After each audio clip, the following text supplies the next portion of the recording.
veux protéger les enfants, mais comme je pense beaucoup de gens ont envie de les protéger, mais il se trouve que moi je suis là, sur place, donc je le fais, parce que j'y crois profondément, mais en même temps, je pense que c'est parce que je suis là, j'ai cette opportunité. Tous on y croit, et c'est ça qui fait que ça avance. Le principal, c'est que quand même les gens qui sont un peu meneurs, qui ont eh bien, ils croient passionnément.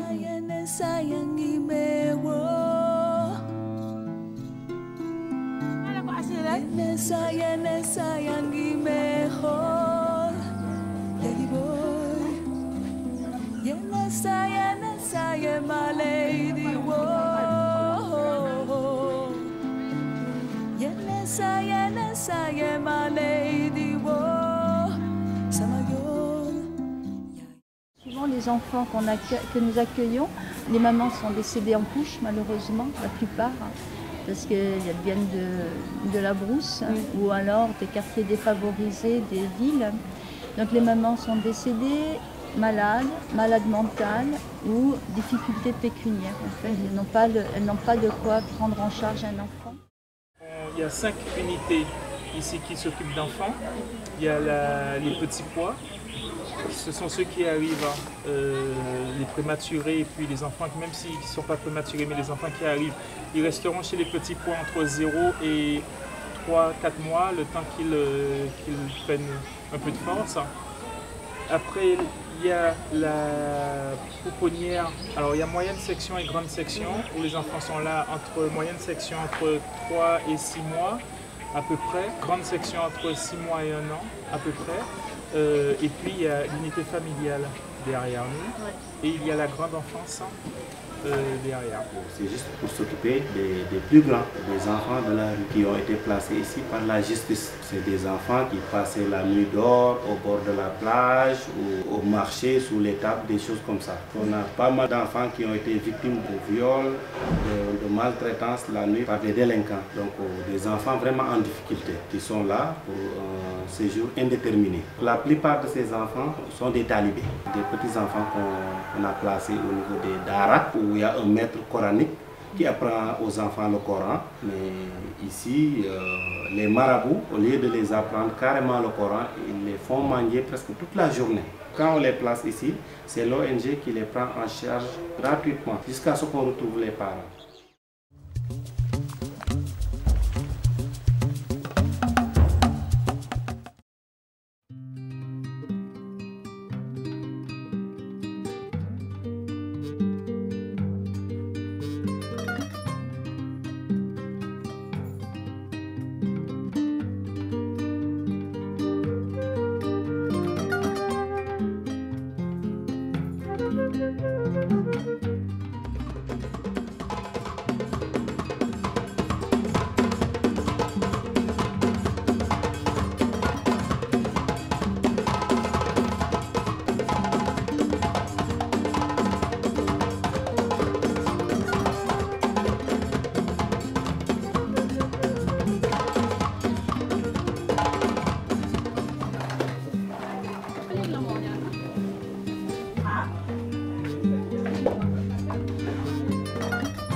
Concernant nos enfants, surtout c'est des maladies tropicales, c'est des gastro-entérites, diarrhée, vomissement. Il y en a qui ont des infections pulmonaires, c'est normal parce que vu la promiscuité, on a dépassé les limites, c'est vrai, dans les salles. Donc la contamination, ça se fait rapidement. Il y a la malaria, il y a aussi les conjonctivites, c'est contagieux. Il suffit qu'un bébé ait la conjonctivite pour que au moins 15 bébés aient pareil. Il y en a qui viennent avec des maladies dermatologiques. Sinon aussi, des fois, il y a des cas exceptionnels de malformation. Des enfants qu'on reçoit avec des souffrances cérébrales. Donc il y a eu des complications durant l'accouchement, ou bien des complications, des séquelles de maladie. On travaille avec 2 pédiatres qui passent 2 fois par semaine.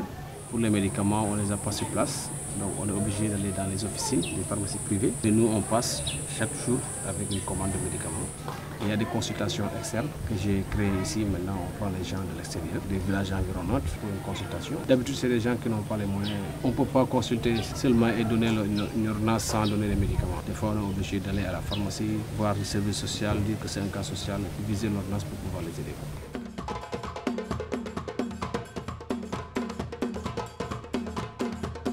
Si on avait une grande infirmerie, c'est des cas qu'on pourrait les mettre dans une salle d'isolement ou bien une salle de soins avec des lits où ces enfants-là seront là en permanence traités jusqu'à la guérison pour qu'on puisse les sortir. C'est très difficile, mais on est appelé à faire ce métier, donc on fait le système de quoi. On fait avec ce qu'on a parce qu'on ne peut pas les laisser comme ça. Mais vraiment, on obtient quand même des résultats avec ça.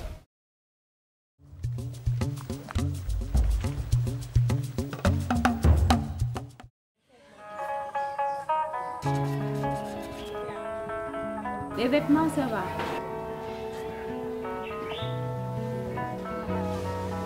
Mais les couches, surtout en cette période d'hivernage, on a tout le temps des problèmes avec les couches parce qu'elles ne sont pas secs le matin. Donc c'est un problème.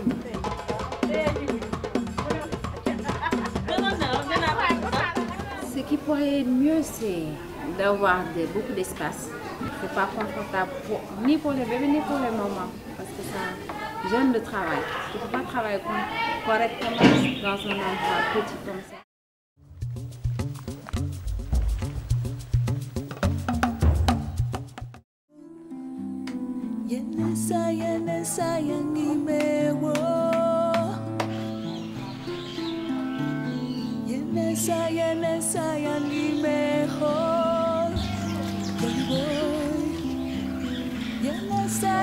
Saya my lady, whoa. Saya my lady, whoa. Samayon, ya yo yo manila, ya yo mangi, samayon.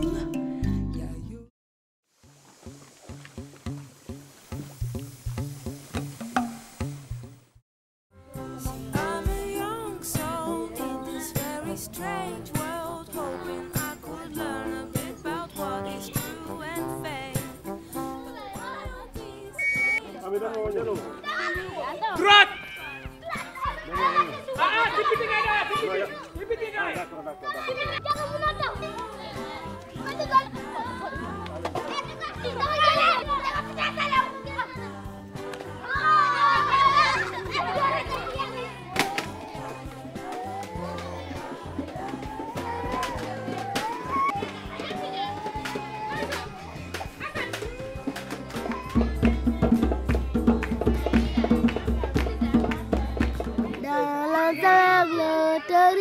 Les angles, les lions et moi s'assoient et les âmes tranquilles se dorment. Les lions et moi s'assoient.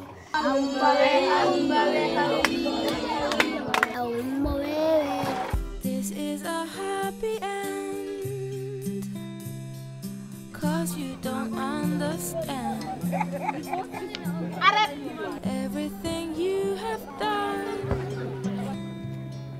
Why is everything so wrong? This is a happy end. Come and give me your hand. I'll take you far away. 4 fois 2, 4 fois 3, 4 fois 4, 5 fois 9, 45, 5 fois 10, 50. On a recruté des enseignants qui les apprennent à lire, à écrire. Donc ils font des cours de français. Pas mal d'enfants commencent maintenant à lire. Il y a aussi d'autres activités qu'ils font comme la peinture, le coloriage. Au niveau du service aussi, des fois ils font un investissement humain. Ils balayent le camp, ils nettoient la salle aussi. Chaque groupe le matin, c'est ce que je dois faire. Les enfants sont impliqués dedans. Les plus grands aussi, ils sont placés dans les métiers qui sont ici, comme au niveau de la maçonnerie, au niveau des menuisiers, au niveau des mécaniciens.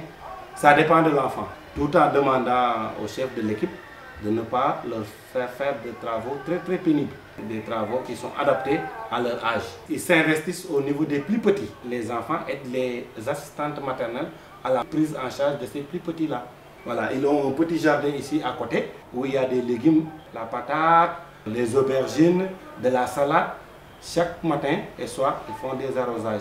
Et cette année-ci, la récolte était très bonne. Donc ça nous a profité parce qu'on a amené ça au niveau de la cuisine. Des choses qu'on aurait dû acheter au niveau des marchés et on les a ici, grâce à ces enfants-là. Et ça, on juge que c'est positif. Voilà. Ils ont des projets quand même, ils ont des projets. Chaque enfant a un projet. Mais par manque de moyens, on ne peut pas réaliser tous ces projets. Mais on espère qu'avec le temps, ça va venir. En tout cas, on ne se décourage pas parce qu'il n'y a pas tel ou tel. On n'attend pas les moyens pour travailler. Nous, on travaille avec nos moyens de bord.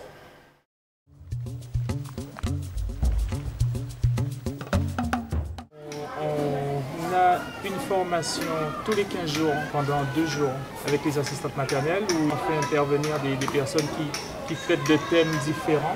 Toujours pour les enfants. Au départ, les bébés qui n'ont pas trop de force dans leur axe, ils sont complètement comme tu étais au début. Des bras comme ça et la tête comme ça. Et ensuite, ils utilisent les avant-bras pour se redresser. Et sinon, tous les après-midi, entre 14h30 et 15h30, on passe dans une unité où on discute avec les assistantes maternelles des questions qu'elles peuvent rencontrer au quotidien, des difficultés, voilà. Alors si c'est pas se retourner, nous on peut l'aider à se retourner. Hein? Comment? Comme ça. Comme si on lui changeait la couche. On fait attention à son bras.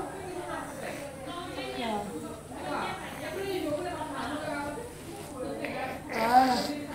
Et c'est ce qu'il y a de bien aussi, c'est qu'elles sont demandeuses de ce genre de choses. C'est ici que j'ai beaucoup appris par rapport à ce que je connaissais avant. Elles se rendent compte qu'un enfant, c'est un être humain, donc il faut s'en occuper et lui parler. J'ai vraiment beaucoup appris par rapport aux enfants. Ce que j'ai constaté, c'est qu'elles ont changé de perspective. Elles comprennent la condition, disons, économique, sociale qui frappe le pays. Et puis elles disent, bon, c'est un mieux, mais on va travailler pour les enfants. C'est comme ça, on va travailler pour les enfants. Parce que ça va changer. Ça va changer. Elles le disent.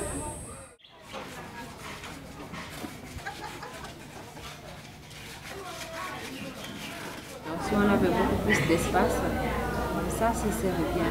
On va voir comment ça va se faire au niveau de la nouvelle pouponnière, mais je crois que ça va être bien. Il faut la terminer, il faut la terminer. Et je trouve que ça va passer vite.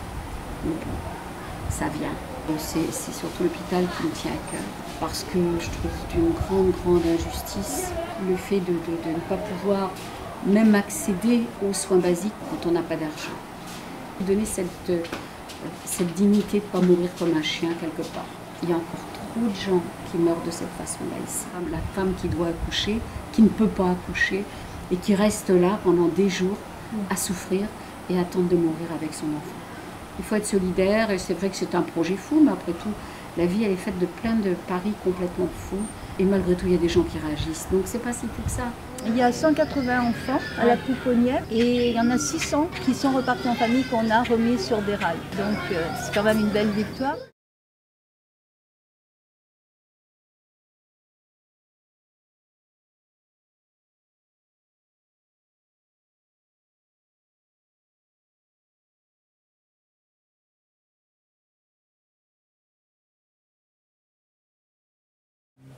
Le parrainage est quelque chose d'important pour la pouponnière. C'est le parrainage pour la pouponnière et pas pour un enfant. C'est la continuité de la pouponnière. Puisque de toute façon, tous les enfants ont besoin de cette aide. En tant que citoyen, il y a des gens bien. Il y a des gens bien et qui ont envie d'aider et de ne pas rester dans l'indifférence. C'est très important pour les enfants. Les enfants sont notre avenir.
dream of dreams.